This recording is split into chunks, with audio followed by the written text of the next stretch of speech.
Right, Emma. You know how everyone's always chasing the same big affiliate markets? Like everyone and their dogs trying to sell, protein powder or online courses about social media growth. It's a bit tired, isn't it? Oh, absolutely, James. And it feels like you're constantly yelling into a crowd, hoping someone hears you. Like I've seen so many people just give up because they just can't break through all that noise. It's disheartening, you know? It really is.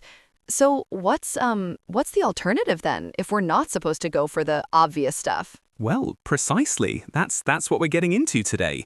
It's about, well, transforming your affiliate game by looking where others simply aren't.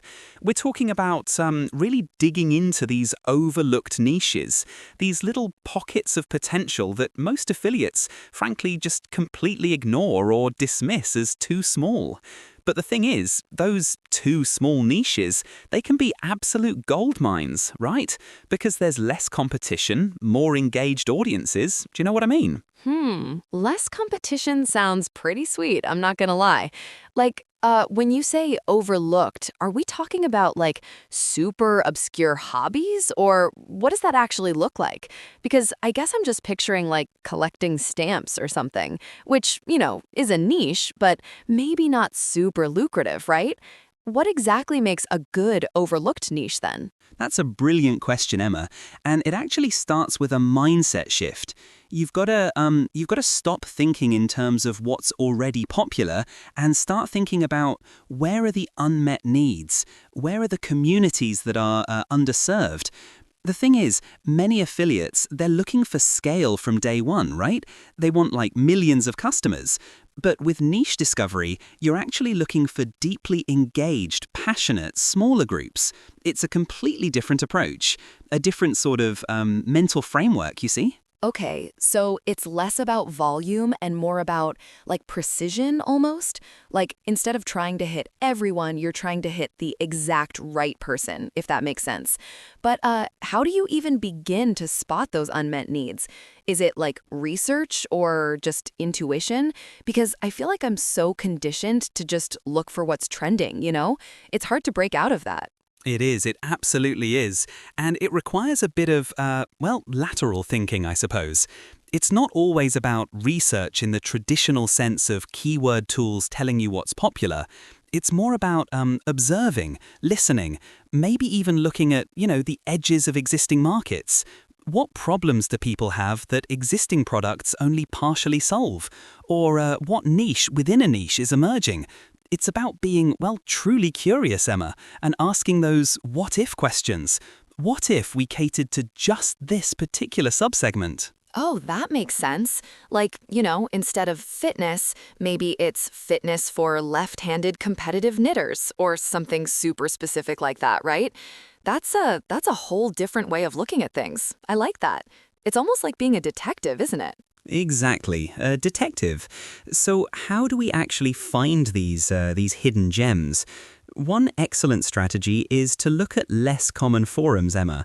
Think about specific subreddits that are highly active but perhaps not huge in terms of subscribers, or Facebook groups that are very specific, like vintage typewriter restoration enthusiasts or zero-waste backpacking for families. These communities, they're not always appearing in the top Google searches for obvious keywords, but they are full of people with very specific problems and desires, you know? Wow, okay, that's interesting. So it's not just general interest groups, but really, really specific ones. I guess the smaller they are, the more dedicated they might be, right? But then how do you figure out if there's actual commercial potential there? Because, I could find a group about collecting dust bunnies, but I don't know if I could sell them anything. Haha. Is there a way to assess that? Good point, Emma. And this is where the overlooked part truly shines. You're looking for a confluence of factors. First, high engagement in these niche communities. Are people actively asking questions, sharing problems, recommending products? Second, a lack of obvious, well-marketed affiliate solutions within that specific context. You might find a general solution, but nothing tailored, nothing speaking directly to their unique struggles. And third, you're looking for products or services that could genuinely help them, even if those products aren't currently marketed to them. It's about connecting the dots, really. Okay, so it's like finding a super specific problem with a dedicated audience and then figuring out how to connect them to like an existing solution that just hasn't thought of them yet. That's really clever actually. It's like finding a missing link. I'm starting to get it. So, how do we actually begin to evaluate these, potential gold mines? Right, so once you've spotted these potential niches, the next step is a crucial one, decoding their true potential. And this is where, well, a blend of data and intuition comes into play. You can't just rely on gut feeling, but you also can't expect the same kind of big data metrics you'd get from, say, a broad market. You're looking for indicators of passion and purchasing intent, Emma. Do people talk about problems they're willing to pay to solve? Are they asking for recommendations?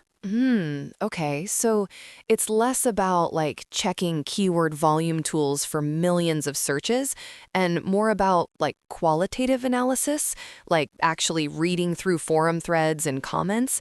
Is there any kind of like specific data point that is useful, or is it really just all about like deep diving into conversations? Well, you still want to check for some existing commercial activity. Look for affiliate programs that exist, even if they're not targeting your specific niche yet. Or look for small businesses that are serving that niche directly. That tells you there's money changing hands, do you see? But yes, a lot of it is qualitative. It's about, spotting recurring patterns in discussions. What are the pain points that keep coming up? What are the dream solutions people wish existed? You're becoming a keen observer of human behavior within a very specific context. Okay, that's really insightful. So it's like using forums and groups almost like a focus group, right? You're listening for problems and potential solutions. And then if you see existing commerce, even small scale, that's a good sign. It's definitely a more hands-on approach than just plugging keywords into a tool, but I can see how it would give you like a much deeper understanding of your audience. Yeah. Absolutely, Emma. A much deeper understanding. And that deeper understanding translates directly into how you attract these niche audiences. Because you're not competing on scale, you're competing on relevance and authenticity, right? So your traffic generation strategies have to be equally unconventional. Forget about trying to rank for generic keywords on Google initially. Instead, you go directly to where these niche audiences already gather. You become, well, a valuable contributor there. Ah, okay. So, like, instead of trying to pull them to me, I go to them. That makes sense. But, how do you do that without just, like, spamming their community? Because I feel like every time someone just drops a link in a forum, it just gets deleted and they get banned?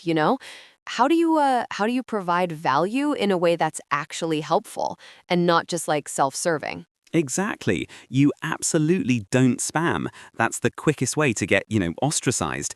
The strategy here is, it's about genuine engagement.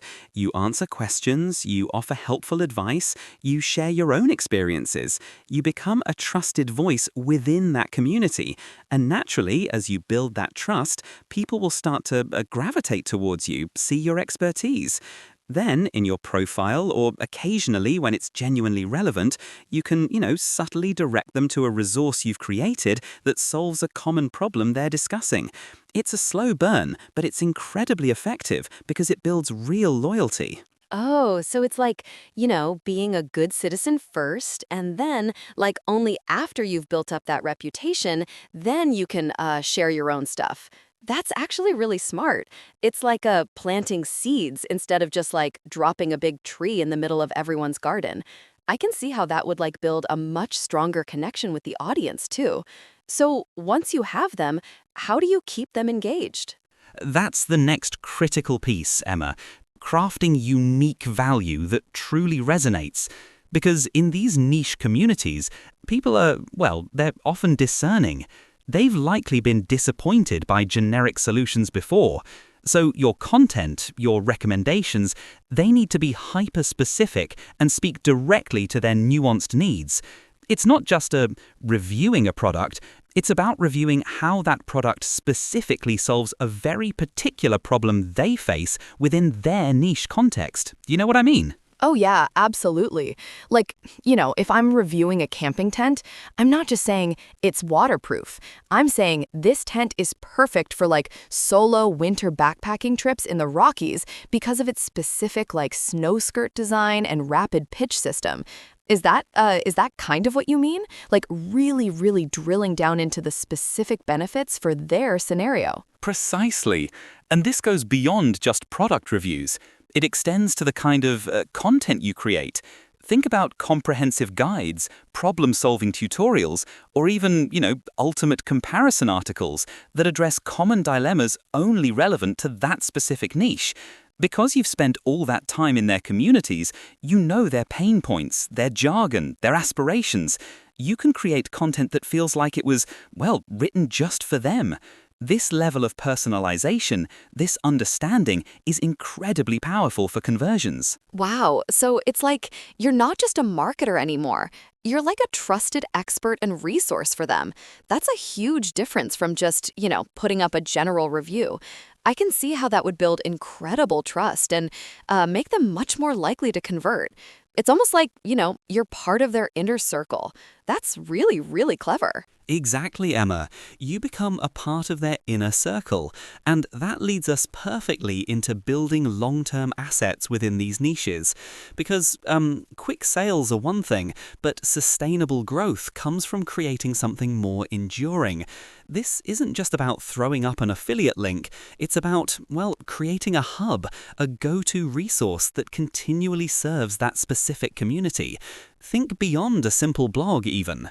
Okay, so what does beyond a simple blog mean then? Are we talking about creating our own, private forums or something? Or a really super in-depth video series that just is only for that specific niche? Because I'm picturing something that takes quite a bit of effort, not just, a quick post here and there. It certainly does take effort, but the payoff is immense. You could create a highly specialized tool or calculator that solves a specific niche problem, or, a curated directory of niche-specific resources and products. Even starting a niche podcast or a YouTube channel, becoming the undisputed voice for that very particular topic.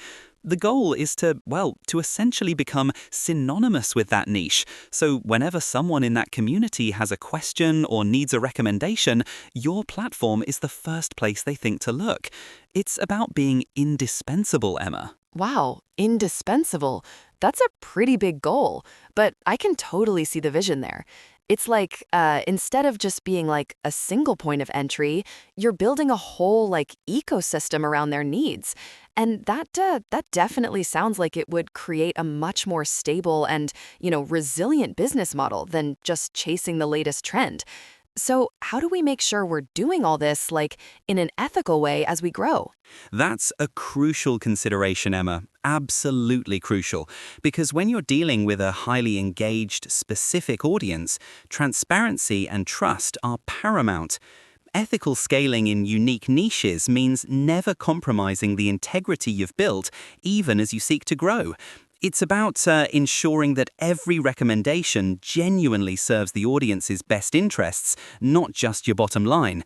You can't just suddenly start promoting inferior products for a higher commission, for example. Yeah, I can totally see how that would just destroy all the goodwill you've built up. It's if you're the trusted expert and then you suddenly start pushing stuff that isn't actually good for them, they're gonna notice right away, aren't they? So what are some practical ways to ensure you're maintaining that ethical compass as you scale? Because sometimes, opportunities arise that might be tempting, but not quite right. Well, first, always disclose your affiliate relationships clearly. That's fundamental. Second, be selective with your partnerships. Only promote products or services you genuinely believe in and, ideally, have personally tested or thoroughly vetted for your niche. Third, And listen to your community. If they start giving you feedback that a recommendation isn't quite hitting the mark, then, well, take that seriously. Your audience's trust is your most valuable asset in these niche markets, and preserving it should always be your top priority, even as you expand. It's about slow, thoughtful growth, not rapid, indiscriminate expansion. Okay, that's really sound advice. So it's about like consistent honesty, thoughtful vetting, and keeping an open ear to your audience. It makes so much sense because if you've put all that effort into building trust in a specific niche, you don't want to like just throw it away for a quick buck, right? This approach really does sound like a much more sustainable way to build an affiliate business. It's pretty exciting actually. It is exciting, Emma, because the power of niche specialization is immense. When you become the go-to authority in an underserved market, you're not just an affiliate, you're a trusted resource, a community leader, an innovator. You unlock advantages that broader, more competitive markets simply can't offer. We're talking about higher conversion rates because your audience is pre-qualified and deeply engaged. We're talking about less ad spend because your organic reach within these communities is so strong. And frankly, a far more satisfying business because you're genuinely helping people solve very specific problems. That really does sound like a much better way to do things. Less shouting into the void, more like having a meaningful conversation with people who actually care about what you're saying. And the idea of having less ad spend, that's music to any marketer's ears, really. So for someone just starting out, or even a seasoned pro who feels stuck in a saturated market, what's like the very first step they should take after listening to all this to, actually start uncovering their own untapped niches? My advice, and it's always my advice, is to start observing. Seriously, just spend an hour or two each day on those niche forums, those specific subreddits, the highly focused Facebook groups. Don't go in with an agenda, just listen. Read the conversations. What are people really talking about? What are their recurring frustrations? What products do they complain about or wish existed? Just immerse yourself in those discussions and, well, I promise you, Emma, the opportunities will start to reveal themselves. It's about being patient, being present, and being genuinely curious.